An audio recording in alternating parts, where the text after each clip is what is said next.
प्रिय विद्यार्थियों, आज हम कक्षा 10वीं के राजनीति विज्ञान के सबसे महत्वपूर्ण अध्याय सत्ता की साझेदारी को मात्र 10 मिनट में पूरा समझने वाले हैं।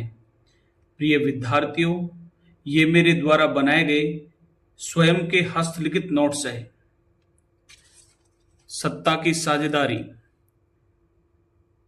बेल्जियम की कहानी।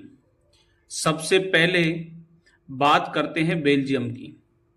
बेल्जियम यूरोप का एक छोटा सा देश है, लेकिन इसकी जातीय बनावट काफी जटिल थी। बेल्जियम में 59% लोग डच भाषा बोलते थे, जो फ्लेमिश इलाके में रहते थे। 40% लोग फ्रेंच भाषा बोलते थे, जो बेलोनिया इलाके में रहते थे। 1% लोग जर्मन भाषा बोलते थे। बेल्जियम की राजधानी ब्रुसेल्स में स्थिति उल्टी थी, यानी स्थिति विपरीत थी।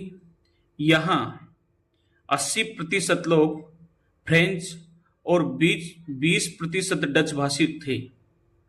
इस कारण से दोनों समुदाय के बीच तनाव बढ़ने लगा। बेल्जियम की समझदारी। बेल्जियम ने 1970 और 1993 के बीच अपने संविधान में 4 बार संशोधन किया और एक अनोखा मॉडल तैयार किया। केंद्र सरकार में डच और फ्रेंच भाषी मंत्रियों की संख्या बराबर रखी गई। ब्रुसेल्स में एक अलग सरकार बनी, जिसमें दोनों समुदायों को समान प्रतिनिधित्व मिला। बेल्जियम में एक तीसरे स्तर की सरकार बनाई गई, जिसे सामुदायिक सरकार कहते हैं। यह सरकार संस्कृति, शिक्षा और भाषा से जुड़े फैसले लेती थी।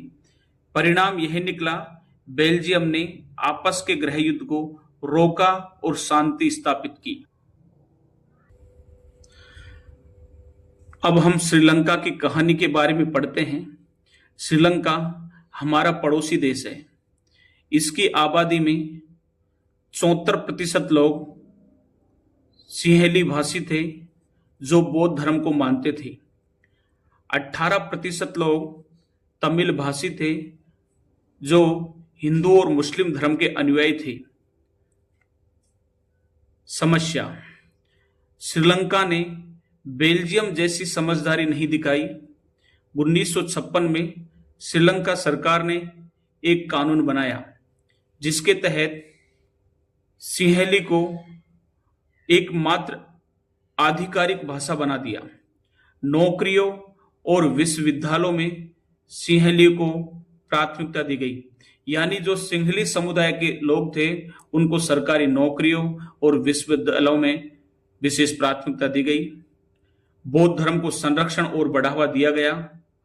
परिणाम यह हुआ, तमिल समुदाय ने सरकार से अपने अधिकार मांगे, लेकिन सरकार ने उनकी मांगों को ठुकरा दिया। अंत में परिणाम यह हुआ, देश में गृह युद्ध हो गया, जिससे देश को भारी नुकसान हुआ। ध्यान देने योग्य बातें। बेल्जियम में सत्ता में समुदायों को बराबर की हिस्सेदारी दी, शांति और विकास मिला। और श्रीलंका में सत्ता में समुदायों को बराबर की हिस्सेदारी नहीं दी, गृह युद्ध हुआ। सत्ता की साझेदारी क्यों जरूरी है? युक्तिपरक तर्क। सत्ता की साझेदारी से सामाजिक समूहों के बीच टकराव की स्थिति कम हो जाती है। सत्ता की साझेदारी देश में स्थिरता बनाए रखने के लिए जरूरी है। नैतिक तर्क।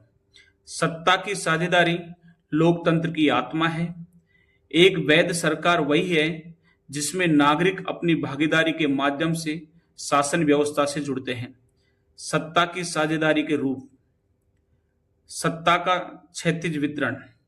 जब शासन के विभिन्न अंगों के बीच सत्ता का बंटवारा हो, जैसे विधायिका, कार्यपालिका और न्यायपालिका, इनके बीच में जो सत्ता का बंटवारा होता है, इसे सत्ता का क्षैतिज वितरण कहा जाता है।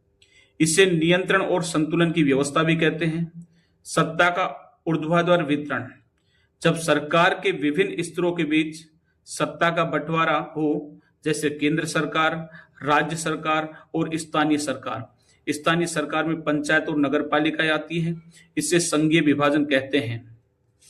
तो प्यारे विद्यार्थियों, यह था सत्ता की साझेदारी पार्ट का 10 मिनट में पूरा रिवीजन। अगर यह वीडियो आपको समझ आई और पसंद आई हो तो इसे लाइक करें, अपने दोस्तों के साथ शेयर करें और चैनल को सब्सक्राइब करना न भूलें। धन्यवाद। जय हिंद।